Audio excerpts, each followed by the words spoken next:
Assalamualaikum warahmatullahi wabarakatuh. Jadi di sini saya akan menjelaskan proses pembentukan urin. Tapi sebelum proses pembentukan urinnya, kita ketahui bahwa urin terjadi di ginjal. Nah, ginjal sendiri itu terdapat di bagian-bagiannya. Yang pertama ada korteks ginjal. Korteks ginjal itu fungsinya untuk melindungi ginjal, lalu ada susun ginjal atau medulla. Terus ada rongga ginjal, ada ureter yang ini, terus ada kandung kemih, ada ureter. Nah, di antara korteks dan susun ginjal itu terdapat namanya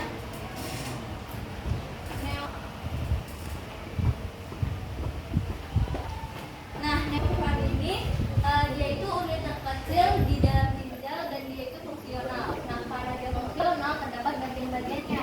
Nah, bagian-bagian ini terdiri dari glomerulus, ada kapsul Bowman. Nah, kapsul Bowman sama glomerulus kalau menjadi satu menjadi badan Locke. Terus ada TKP yaitu tubulus convolutus proximal, ada lengkungan Henle, ada TKD. Nah, TKD ini tubulus convolutus distal dan TK itu tubulus collectivus. Nah, tahap pertama terjadi di tahap pertama, tempatnya itu di glomerulus. Nah, tahap pertama itu adalah filtrasi. Namanya juga filtrasi, pasti proses penyaringan darah. Nah, darah itu terbagi menjadi dua, yaitu sel darah dan plasma darah. Nah, plasma darah terdiri atas protein yaitu albumin fibrinogen, lalu ada nutrien, ada glukosa asam amino, lalu ada air, ada garam, ada mineral, lalu ada zat sisa, metabolisme atau sampah, dan juga obat-obatan. Nah, yang pertama ini ada filtrasi.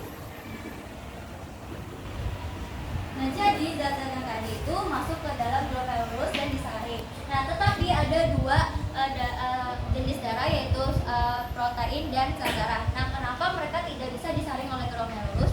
Karena mereka bentuknya itu besar sehingga glomerulus ini tidak bisa disaring baik. Jadi si sel darah dan protein tidak bisa disaring baik oleh si glomerulus. Nah, setelah itu zat-zat yang tadi sisa tadi itu masuk ke TKP. Nah, TKP ini tubulus convolutus proximal, dan dimana yang kedua itu reabsorpsi. Nah, reabsorpsi ini penyerapan kembali dari si glomerulus tadi. Nah, jadi itu di TKP ini keluar karena masih dibutuhkan oleh tubuh seperti garam, ada air, ada nutrien.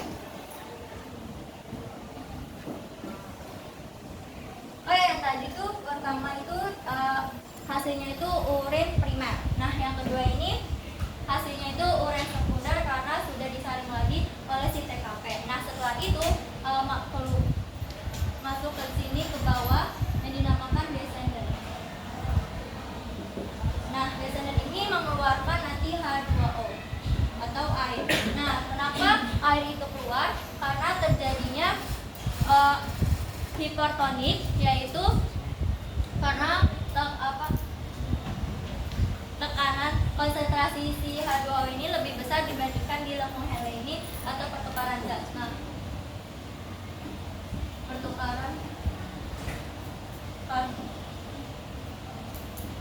Nah, lalu ke atas, nanti kan dia melewati lengkungan Henle, terus nanti dia ke atas. Nah, ke atas ini akan mengeluarkan si garam atau NaCl.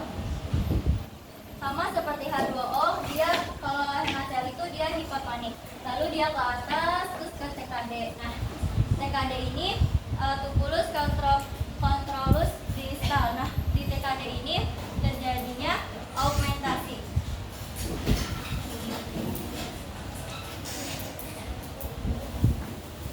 Nah, dia karena augmentasi dia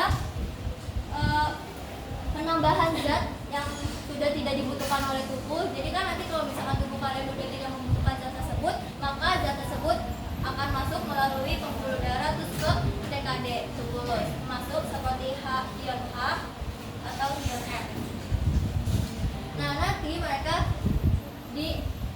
mau keluar bersama urin. Nah, nanti di sini nanti dibantu oleh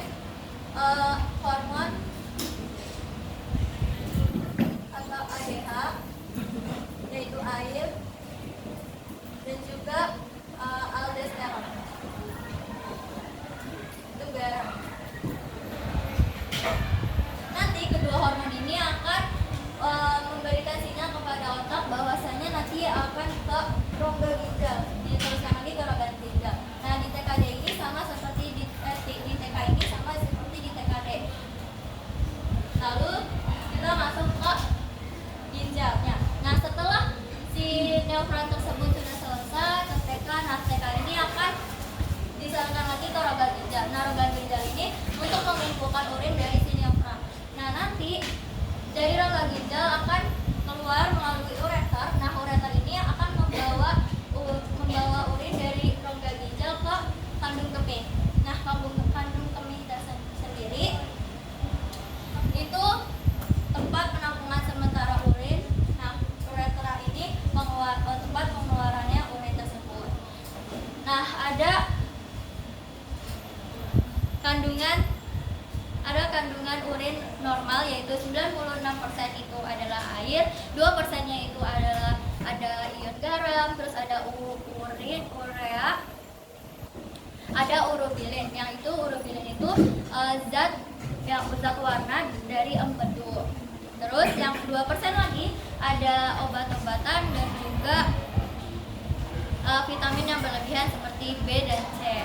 Nah, terus kalau misalkan kalian menahan kencing, nanti akan berdampak ke kandung kemih. Jadi nanti kandung kemih kalian sakit atau kayak perih gitu. Padahal kalau itu untuk bagi perempuan mungkin nanti berasanya kalau misalkan kalian masih belum haid tapi sakit, itu bisa juga di kandung kemih karena kalian menahan kencing. Nah, juga kalau misalkan kalian menahan kencing, didampak ke batu ginjal karena urin tersebut mengandung garam dan sehingga mengendap lalu terbentuklah batu ginjal. Nah, kalau misalkan kan di sini ada ADH. Nah, ADH sendiri itu kalau misalkan ADH kalian meningkat, berarti urin kalian itu pekat. Kalau misalkan ADH kalian turun, itu urin kalian encer. Nah, bisa juga mengakibatkan diabetes mellitus.